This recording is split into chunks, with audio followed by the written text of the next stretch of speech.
Hello, respectable audience.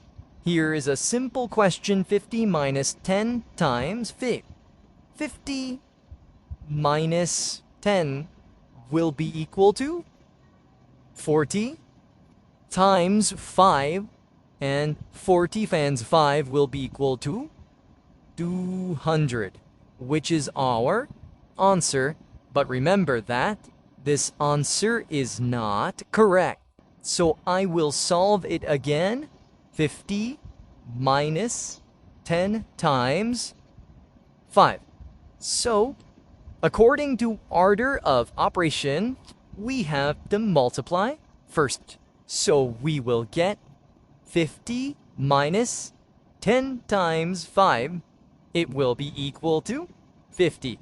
So 50 minus 50 will be equal to 0.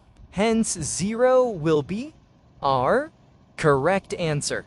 Thank you for watching my YouTube video.